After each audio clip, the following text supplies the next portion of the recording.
একটি মোবাইল আসলে অনেক শখের থাকে। আর সেই ফোনটি যখন প্রবলেম হয় মানুষ অনেকেই কিন্তু দিশেহারা হয়ে যায়। কারণ হচ্ছে কিছু মানুষ রয়েছে যারা অনেক শখ করে ফোনটি অনেক সর্বোচ্চ টাকা-পয়সা জমিয়ে কিন্তু কিনেন। বাট সেই ফোনটিতে যখন প্রবলেম হয় তখন কিন্তু সে ফোনটি চেঞ্জ করতে পারে না। অনেকে চাইলেই ফোনটি কিন্তু চেঞ্জ করা একটি বিক্রি করে দিয়ে আরেকটি ফোন কেনা অনেকের দ্বারা সম্ভব। কিন্তু কিছু লোক রয়েছেন যাদের অর্থনৈতিক অবস্থা খারাপ থাকে। একটি ফোন কিন্তু অনেক কষ্ট করে কিনে হুট করে চাইলেই কিন্তু একটি ফোন চেঞ্জ করা সম্ভব হয় না। এমনভাবেই লিখেছেন আলামিন ভাই চাঁদপুর থেকে। আর উনার এই ফোনটি খারাপ হয়ে যাওয়ার পর উনি আসলে অনেক ঘাটাঘাটি করে YouTube এ আমার ভিডিওটি পেয়ে তারপর আমার কাছে ফোনটি চিঠি লিখে পাঠিয়েছেন। কিন্তু খুবই দুঃখের বিষয় যে উনার ফোনটি যখন ১ম বার ডেড হয়ে যায় উনি কিন্তু একটি জায়গা থেকে রিপেয়ার করিয়েছিলেন। আর ফোনটি যেখান থেকে রিপেয়ার করিয়েছিলেন, রিপেয়ার হয়েছিল, যদি ফোনটি ভালো চলতো তাহলে কিন্তু কথাই ছিল না। কিন্তু সমস্যা হলো যে ফোনটি রিপেয়ার করার ১ সপ্তাহ পর থেকে ফোনটি রিস্টার্ট নিতে থাকে এবং বিভিন্ন ধরনের সমস্যা হতে থাকে। এরপর সেখানে নিয়ে যাওয়ার পর ফোনটির কেবল খুলে বা ব্যাটারি কানেকশন খুলে আবার নতুন করে লাগিয়ে অন করলেই কিন্তু অন হয়ে যায়। এমতো অবস্থায় ফোনটি ওনাকে আবার রিটার্ন করে এবং ফোনটি কিছুদিনের মধ্যেই কয়েকদিন পরেই ফোনটি একদম ডেড হয়ে যায়। এরপর তার সঙ্গে যোগাযোগ করলে ওই শপকিপার বা দোকানদার যিনি আছেন উনি বলেন যে, "এই ফোনটি আসলে আর ঠিক হবে না, এটি চেঞ্জ করে ফেলতে হবে।"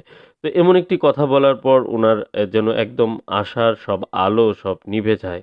কারণ দেখুন একটি ফোন একে তো অনেক কষ্ট করে কিনেছেন, এরপর হুট করে ডেড হয়ে গেছে এবং সেই ফোনটি যদি রিপেয়ার করতে দেওয়ার পর, রিপেয়ার হওয়ার পর আবার সেটি ডেড হয়ে যায়, কিছু টাকা পয়সাও খরচ হয়ে যায়, তখন কিন্তু এই এই ফোনটি আর ইউজ করতে না পারায় অনেক হতাশ হন উনি। কিন্তু এই ফোনগুলো তো সাধারণত ডেড মোডে চলে যাওয়ার পর এই ফোনগুলো কিন্তু সুন্দরভাবে কাজ করলে একদম আগের মতো কিন্তু ইউজ করা যায়। যেটি আমি দীর্ঘদিন যাবৎ প্র্যাকটিক্যালি কাজ করছি এবং আপনাদের কাছে এই বিষয়গুলো কিন্তু শেয়ার করে থাকি। অসংখ্য ফোন কিন্তু আমি রিপেয়ার করেছি ইতিমধ্যে। অনেকে সরাসরি এসেও রিপেয়ার করিয়ে নিয়েছেন। আর অনেকেই কিন্তু কুরিয়ার সার্ভিসে ফোনগুলো পাঠিয়ে রিপেয়ার করেছেন। আর আপনারাই হলেন আমার একদম জ্বলন্ত সাক্ষী যে আপনারা ফোনগুলো রিপেয়ার করে নিয়েছেন এবং আপনাদের ফোনগুলো আপনারা কিন্তু সাকসেসফুলি ভাবে ইউজ করতে পারছেন। তো এই যে প্রবলেমগুলো হচ্ছে, এই প্রবলেমগুলো যেহেতু 100% সলভ করা যায় এবং ভালোভাবে রিপেয়ার করা যায়, তাহলে এই ফোনটির ক্ষেত্রে এমন হয়েছে কেন? আর এই ফোনটি যিনি রিপেয়ার করেছেন উনি কিভাবে কাজ করেছেন, কি প্রবলেম ছিল? এই বিষয়গুলো কিন্তু আজকে দেখব। তো প্রথমত সাধারণত এই ফোনগুলো ভালো হাতে রিপেয়ার করতে হয়। ভালো হাতে রিপেয়ার করলে ভালোভাবে ইউজ করা যায়। তো যখন একটি ফোনের কন্ডিশন খুব খারাপ হয়ে যায়, ফোনটিতে কাজ করতে বিভিন্ন ধরনের সাইড ইফেক্ট হয়ে যায়, তখন কিন্তু সেই ফোনগুলো নিয়ে আশার আলো অনেক কমে যায়। কারণ হচ্ছে যে এই ফোনগুলো যখন রিপেয়ার করার চেষ্টা করা হয় বা রিপেয়ার করা হয় একাধিকবার ট্রাই করা হয়, তখন কিন্তু যে সমস্ত কম্পোনেন্টস আশেপাশের যে আইসি গুলো থাকে সেগুলোও অনেক সময় উইক হয়ে যায়।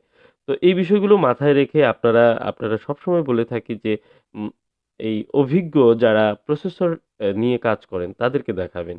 যিনি আমাকে YouTube এ অনেক সার্চ করে উনি কিন্তু খুঁজে এখন আমাকে পেয়েছেন। বাট এটি কিন্তু ১ম এ করলে অনেক ভালো হতো যেটি উনার ফোনের জন্য ভালো হতো। উনার জন্যই ভালো হতো।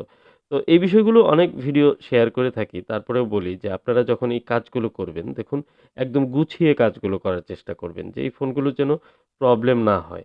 তো এটি আসলে রিডিং রয়েছে। ভালোই একটি রিডিং মনে হচ্ছে যে প্রসেসর ভালো রয়েছে। কিন্তু অন হচ্ছে না। বাট অন হতে পারে এরকম ভাবছি। এলইডি ব্লিঙ্ক করছে মনে হচ্ছে। তো আমি দেখব অ্যাকচুয়ালি প্রবলেমটি কি রয়েছে। ব্যাটারি চার্জ ডাউন রয়েছে এবং ব্যাটারি চার্জ দিতে হবে এবং একে কিন্তু সবকিছু চেক করতে হবে। কারণ একটি খোলা ফোন বা কাজ করা ফোন, আমার আগে অন্যজন কাজ করেছে। সেখানে অ্যা কোনো ধরনের ভুল থাকতেই পারে। অলরেডি কিন্তু আমি ব্যাটারি কানেক্টরে একটি প্রবলেম পাচ্ছি। ব্যাটারি কানেক্টরে পেস্টের মতো লেগে আছে, যেটি মনে হচ্ছে একদম কাঁচের মতো একটি লেয়ার তৈরি করে রেখেছে। এটি কিন্তু কানেক্টিভিটি ফল্টের জন্য অন্যতম একটি কারণ হতে পারে। তো ছোট অনেক বিষয় অনেকে এড়িয়ে যান। এগুলোও কিন্তু অনেক বড় ধরনের অ্যা প্রবলেম হয়ে দাঁড়ায় একসময় ফোনগুলো ইউজের ক্ষেত্রে। যখন ব্যবহার করতে যাবেন দেখবেন লোডিং বেশি পড়বে। তখন কিন্তু ডেড হয়ে যাবে বা অফ হয়ে যেতে পারে, রিবোট হতে পারে। এই বিষয়গুলো খেয়াল করেন না। তো যা হোক আমি এই ফোনটিতে পুরো মাদারবোর্ডটি ভালোভাবে চেক করে নিচ্ছি এবং পাওয়ার সুইচে কার্বন পড়ে আছে। মানে আমি বুঝি না যে এই বিষয়গুলো কেন তাদের চোখে পড়ে না, কেন তারা খেয়াল করে না এই বিষয়গুলো। যারা আপনারা টেকনিশিয়ান ভাইরা রয়েছেন আসলে খারাপভাবে নিবেন না। এই বিষয়গুলো সমালোচনা থেকেই কিন্তু অনেক সময় আমরা অনেক কিছু শিখতে পারি, জানতে পারি। আমি হয়তো এই ভিডিওগুলো সবগুলো শেয়ার করি না। আমার কাছে অজস্র ফোন আসে। আমি এই ধরনের ফোনগুলো অ্যাভেলেবেল আসে। আমি যদি বলি যে এগুলো শুধু দেখাবো যে কি ধরনের ভুলগুলো হয়, তাহলে আপনারা অনেক অবাক হবেন যে এই ভুল থেকে এই প্রবলেমগুলো হচ্ছে। যা হোক ক্লিন করে নিলাম। আর যারা এই কাজগুলো করেন তারা অনেকেই যারা বিজ্ঞ টেকনিশিয়ান রয়েছেন, যারা অনেক সিনিয়র রয়েছেন, আমি মনে করি বাংলাদেশে অসংখ্য অভিজ্ঞ টেকনিশিয়ান রয়েছেন যারা খুবই ভালো কাজ করেন। কারণ কাজের অভিজ্ঞতায় আসলে লেভেল মাপা যাবে না। কারণ অনেকে অনেক ধরনের কাজ করেন। হয়তো কেউ কোনো কাজ করেন, কেউ করেন না। একেকটা একেক সেক্টরে কাজ করেন। আ তো যা হোক আমি যে বিষয়টি বলছিলাম যে আমাদের ছোট, ছোট ভুল হয় সেই ভুলগুলো কিন্তু আমরা শুধরে না নিলে পরবর্তীতে এই ফোনগুলোতে প্রবলেম করে। তো যা হোক আমি এই ফোনটির কিছু ক্লিনিং প্রসেস যেমন ব্যাটারি কানেক্টর একটু ক্লিন করে নিলাম। এখানে কার্বন ছিল। তো সব মিলিয়ে আমি আবার একটু পাওয়ারের যে লাইনটি চেক করে নেব। ব্যাটারিটি একটু চার্জ দিয়ে নিয়েছি ইতিমধ্যে।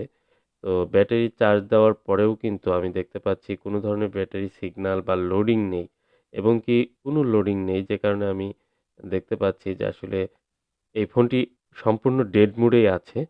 তো এই ফোনটির ক্ষেত্রে অ্যাকচুয়ালি যিনি কাজ করেছেন, উনি সিপিইউ রিবোলিং করেছেন। কিন্তু দেখুন পুরো স্টিলের শেলটি খুলেছেন, উনি ফ্ল্যাশ আর আইসিটিও হয়তো হিট দিয়েছেন এবং সিপিইউ, র‍্যাম উভয়টি রিভল করেছেন। তো আমি একে, একে দেখব। দেখুন এলইডি ব্লিঙ্ক করছে বাট অন হচ্ছে না ফোনটি। শুধু তাই নয়, এই ফোনটির ক্ষেত্রে সম্ভবত ফ্ল্যাশের ট্রাই করেছেন, ইডিএল পয়েন্টটি সোল্ডারিং করা। তো সব মিলিয়ে এই ফোনটিতে চেষ্টা করেছেন অনেক হয়তোবা। কিন্তু এই ফোনটি কিন্তু সাকসেসফুলি হয়নি বা কাজ করতে পারেননি। তো একটি ফোনের ক্ষেত্রে কাজ করা ফোনের ক্ষেত্রে অনেক কিছু আমাদের দেখতে হয় একে, একে। এই ফোনটি এখন আমি র‍্যাম, সিপিইউ সম্পূর্ণ কিছু এবং ফ্ল্যাশ আর স্টোরেজ যে আইসিটি রয়েছে, এটি আমি খুলে নেব। সবকিছু আমি রিমুভ করে এরপর একে, একে চেক করে তারপর লাগাবো। যেহেতু এলইডি ব্লিঙ্ক করছে এবং পাওয়ারের যে বিষয়টি আমার মনে হচ্ছে যে পাওয়ার সেকশনটি সম্পূর্ণ ওকে রয়েছে। আর এই ফোনটির ক্ষেত্রে একটি কথা উনি বলেছেন যে রিস্টার্ট করতে, করতে একসময় অফ হয়ে গিয়েছে এবং একসময় রিস্টার্ট করত এবং কিছু প্রবলেম রয়েছে যেগুলো আমি পেয়েছিলাম সেগুলো সম্পূর্ণ করেছি। তো আমি এখন আ র‍্যাম, সিপিইউ, ইউএফএস সবকিছু রিভলভ করেছি এবং সেই সাথে আপনাদের জানিয়ে রাখি এটি যে ইউএফএস 3.1 স্টোরেজ আইসিটি রয়েছে। এই আইসিটি প্রবলেম ছিল। এটি পার্টিশনটি খারাপ হয়ে গিয়েছিল।